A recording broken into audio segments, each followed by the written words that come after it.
menyampaikan beberapa kata. Terimalah salam saya dalam bahasa daerahnya kita Yahoo. Terima kasih kesempatan yang diberikan kepada saya oleh pimpinan sekolah ini, dan saya berterima kasih juga kepada seluruh Bapak Ibu guru yang sudah berkenan mengikuti implementasi daripada budaya positif ini. Adapun kami menyampaikan implementasi ini, yaitu salah satu kelengkapan daripada tugas kami di modul 1.4. Jadi beberapa poin nanti yang akan saya sampaikan tentang budaya positif ini, itulah yang sudah kami pelajari.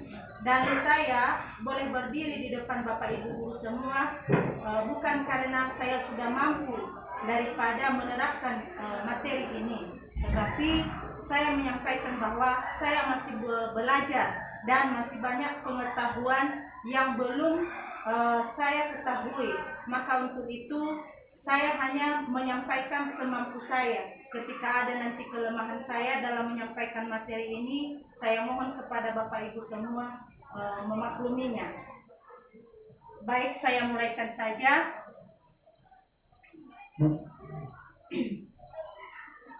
Program Pendidikan Guru Penggerak Angkatan ke-7 oleh calon guru penggerak Demiria Telambanua SPD SMA Negeri 1 Onohajumba. Pembahasan. Ada beberapa poin yang saya bahas di sini: disiplin positif, keyakinan kelas, restitusi, 5 posisi kontrol guru, segitiga restitusi.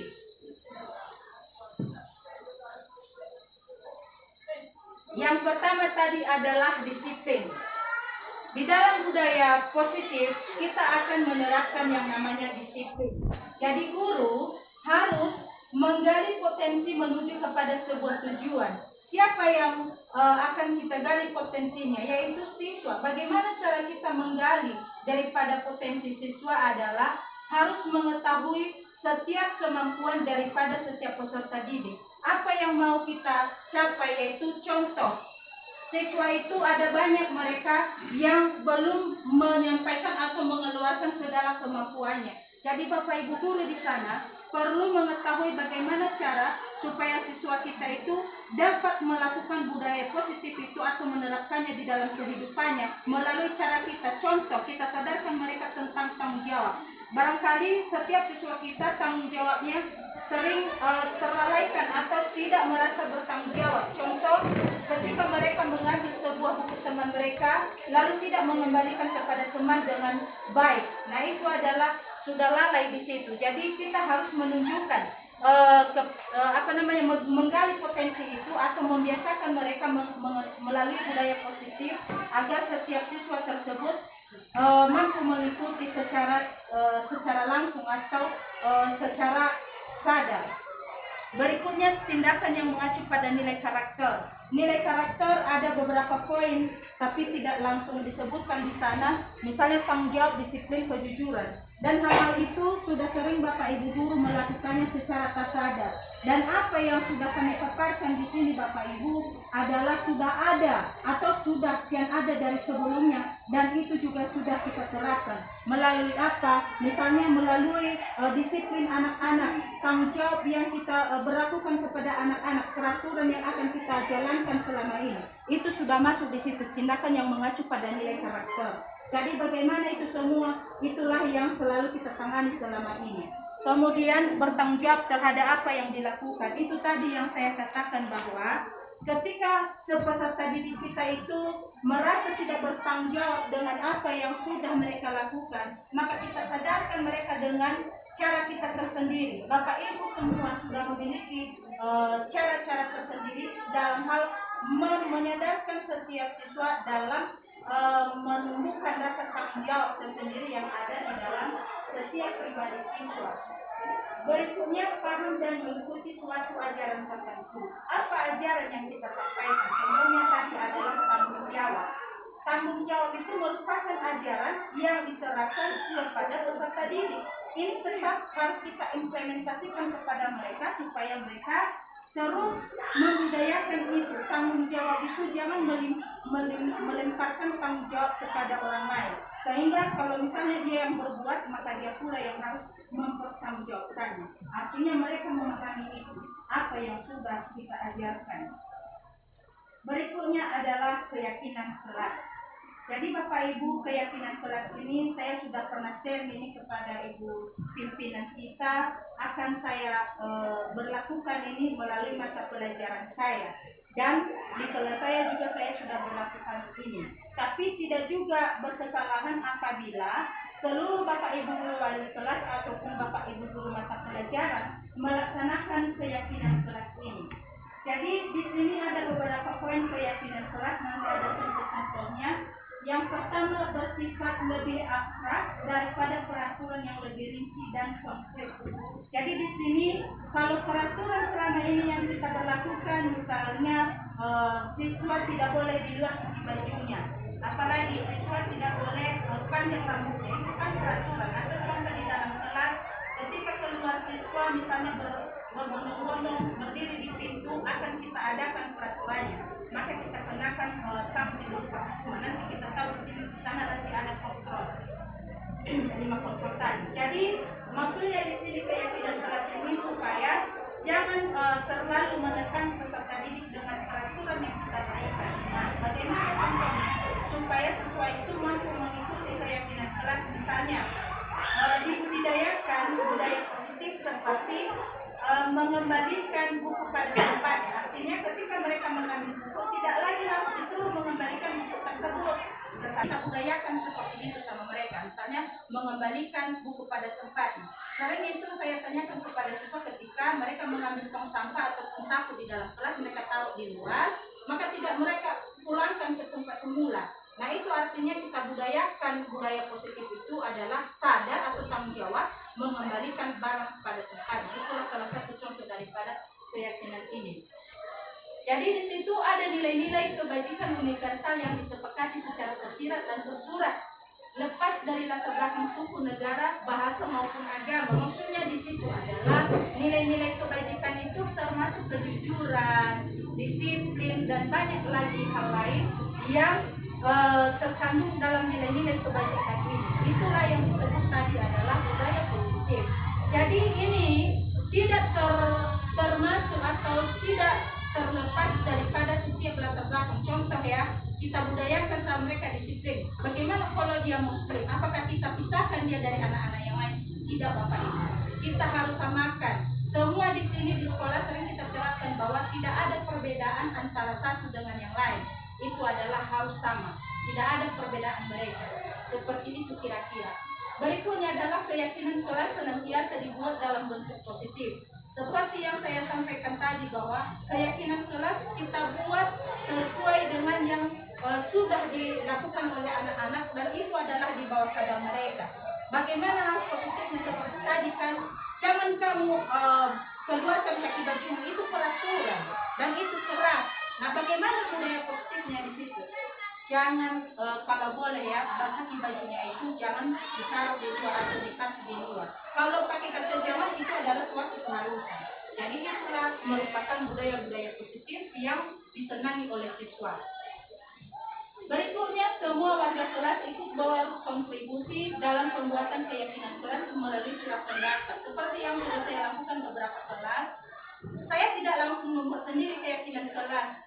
Nah, artinya saya harus menanyakan sama mereka setiap kebiasaan mereka. Saya tanya, kalau ibu mengatakan sama kamu tidak boleh keluar, ketika ibu masuk itu pasti kamu merasa tidak enak ya sama ibu.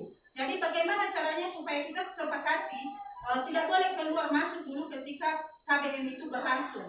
Maka bagaimana caranya adalah diharapkan kepada siswa-siswi kami jangan dulu ada yang keluar masuk, atau dihilangkan jangannya harus mengikuti. Diharapkan kepada seluruh siswa kami mengikuti KBM dengan baik agar berjalan KBM ini dengan baik. Jadi seperti itu Bapak Ibu. Berikutnya, ini contoh-contoh keyakinan kelas yang sudah saya buat di dalam kelas. Tanggung jawab, senantiasa membantu, kemudian berkomitmen terhadap setiap tugas, menghormati orang lain, senantiasa menjadi diri terbaik, dan selalu bersikap positif. Ini sudah saya terapkan ini Bapak Ibu.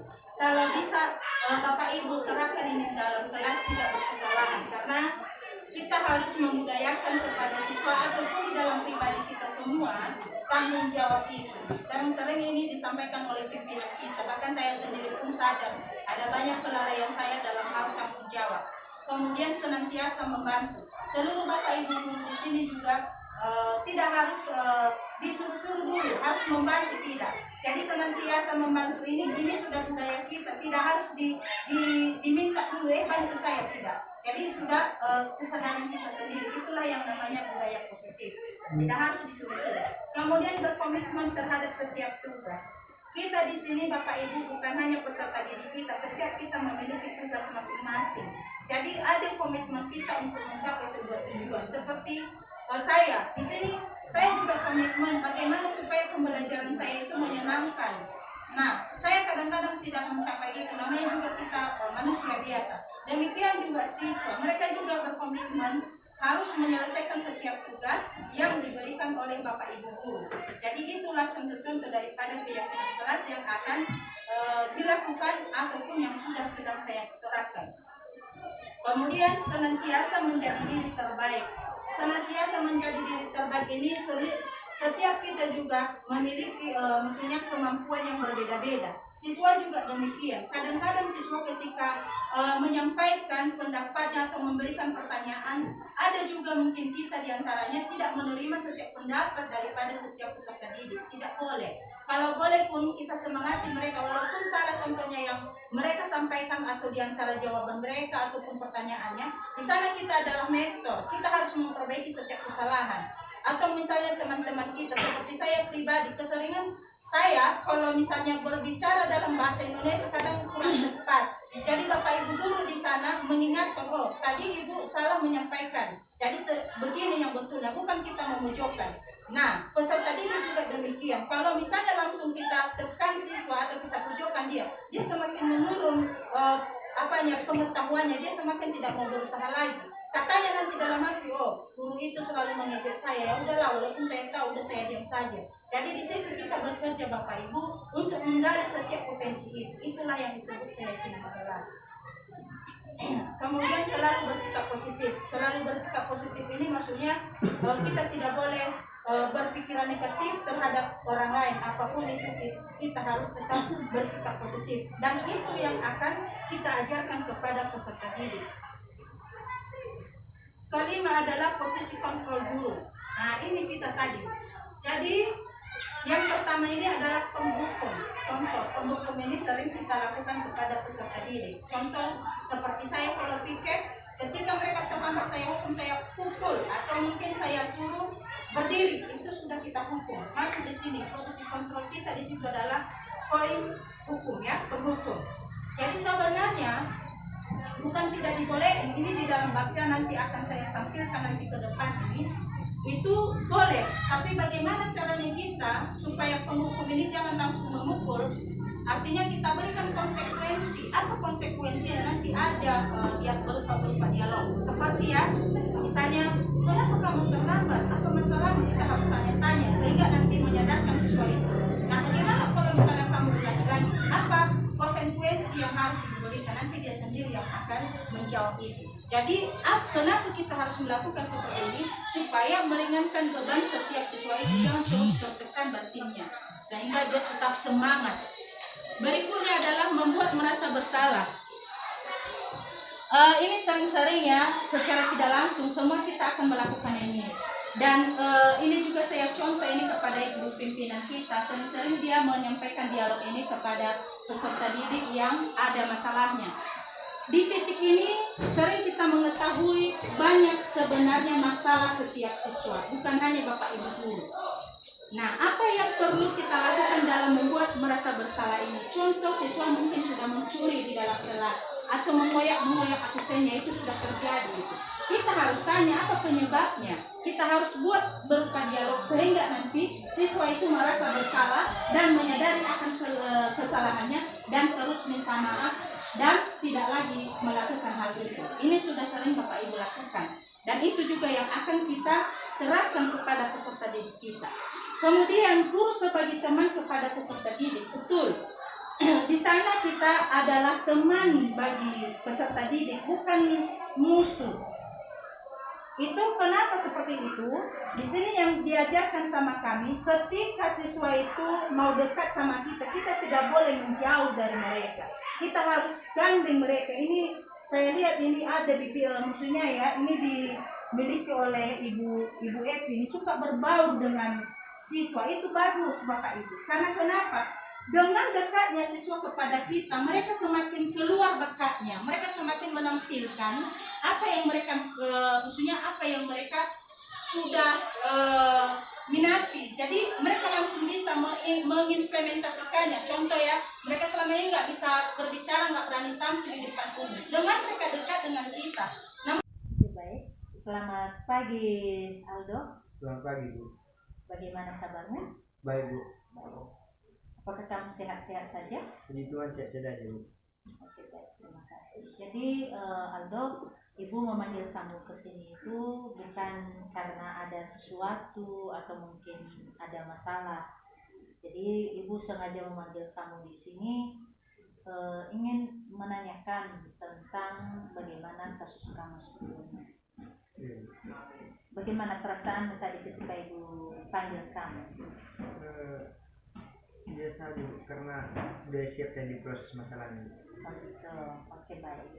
Jadi pertanyaan saya sekarang, selama ini kamu datang ke sekolah kadang terlambat, begitu masuk Bapak Ibu guru juga di dalam kelas, kamu kadang malas belajar, kadang suka cabut les.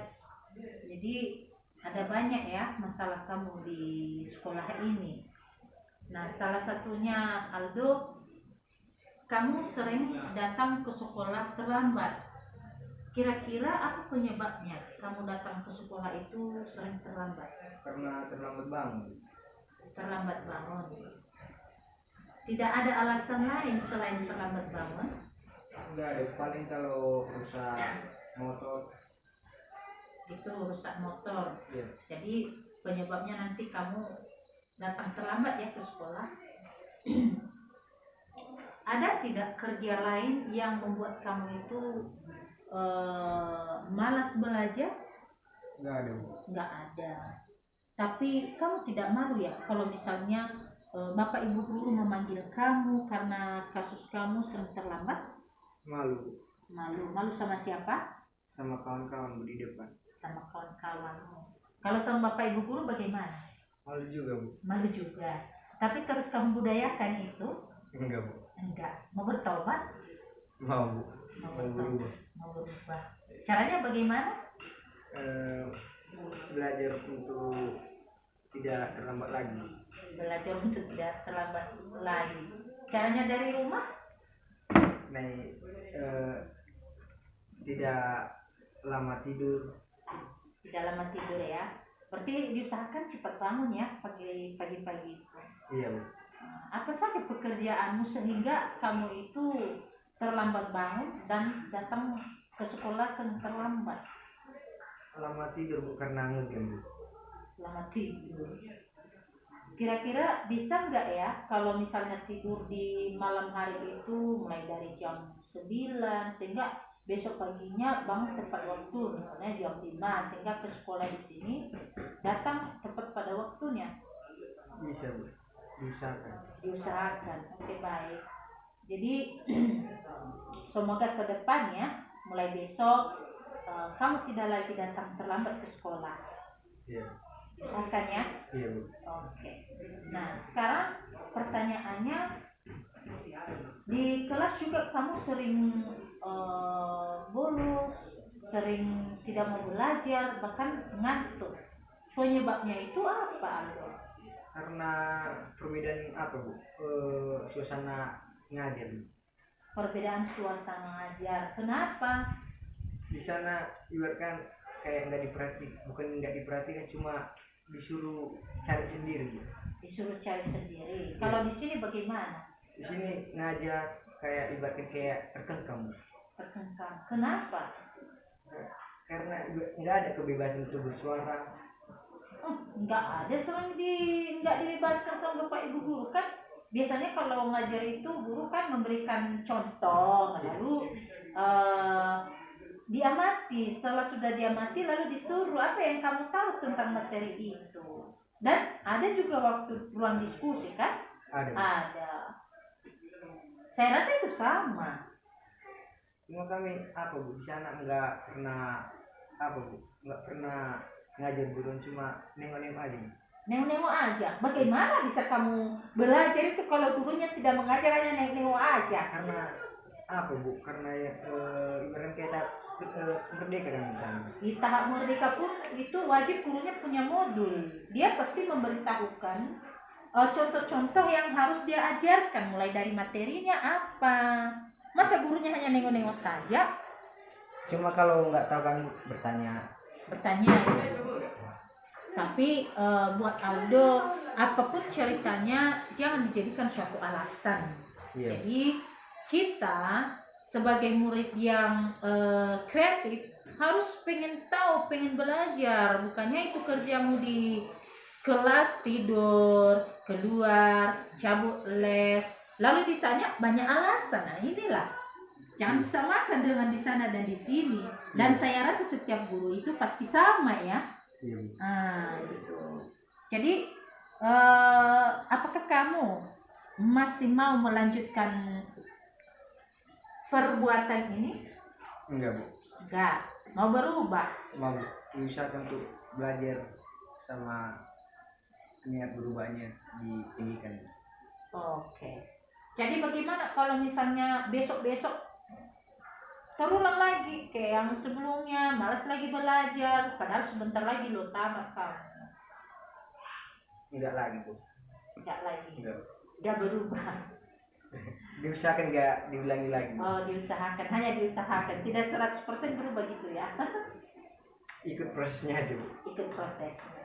Apalagi ini udah suasana tahun baru ya. Iya Bu. Jadi udah berubah. Oke, baik. Jadi Aldo, saya rasa juga kamu malu ya. Iya Bu. Malu. Mulai dari apa kamu bisa merasakan mulai malu? Apalagi yang kamu rasakan ketika dimarahi sama bapak ibu guru, mungkin dicuekin, tidak dianggap? Apa yang kamu rasakan? Ya nggak enakan Bu. Nggak enakan. Kenapa begitu? Kan kamu yang mau berbuat begitu. Iya Bu. Cuma gimana Bu, udah terlanjur juga perbuatannya juga seperti itu. Iya ya.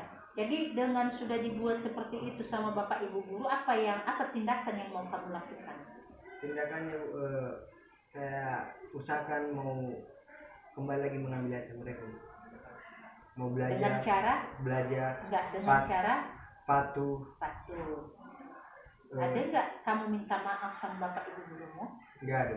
Enggak ada. Cobalah sesekali jumpai bapak ibu gurumu yang sudah kamu buat kasus. Ibu minta maaf saya ya atas tingkah laku saya kemarin. Ada enggak seperti itu? Enggak ada. Enggak ada. Udah tahu kamu perasaan bapak ibu gurumu terhadap tingkahmu itu, mereka kecewa? Tahu. Dari mana kamu tahu kalau mereka kecewa dengan kamu? Dari cara merespon. Dari cara mereka merespon kamu gitu. Iya Bu. Jadi sadarkah kamu akan itu? Sadar Bu. Sadar. Berarti kamu bertobat ya? Iya Bu. Caranya bagaimana? Berusaha untuk tidak mengulanginya lagi. Itu satu ya. Iya. Yang kedua? Belajar yang giat. Jadi semua yang kamu katakan itu adalah benar-benar yang kamu rasakan, dan itu adalah sungguh-sungguh perasaanmu yang memang selama ini kalau misalnya kamu buat seperti begitu, gurumu akan cuek ya. Mereka tidak mau merespon kamu dengan senang hati gitu. Jadi Aldo, semoga kedepannya kamu berubah, dan apa yang sudah tertata sejak dari saat ini akan terbawa-bawa ke depannya sama kamu. Jadi bagaimana tujuan untuk kedepannya? Mau nggak kau menjadi orang yang sukses? Wow. Jadi kalau mau jadi orang sukses, bagaimana dengan perbuatan ini? Harus diubah, Bu. Harus diubah. Apakah dengan seperti kamu saat ini bisa menjadi orang yang sukses ke depan? Enggak, Bu. Tidak ya, berarti harus Belajar. lebih giat lagi belajar. Oke. Jadi seperti itu ya Aldo, diusahakan tetap belajar ya. Iya, Bu. Belajar di rumah, belajar di kelas, jangan datang duduk lalu buat ulas sama bapak ibu guru, habis itu keluar dari kelas entah kemana, terus datang lagi ke sekolah pagi-paginya terlambat. Jadi semua itu ubah ya. Iya, Bu. Oke. Kan kamu merasa malu ya, merasa minder sama teman-teman. Iya, Bu. Jadi usahakan ubah. Oke, baik. Terima kasih, itu saja yang Ibu sampaikan kepada kamu. Semoga ke depan kamu bisa sukses ya. Iya. Oke, terima kasih.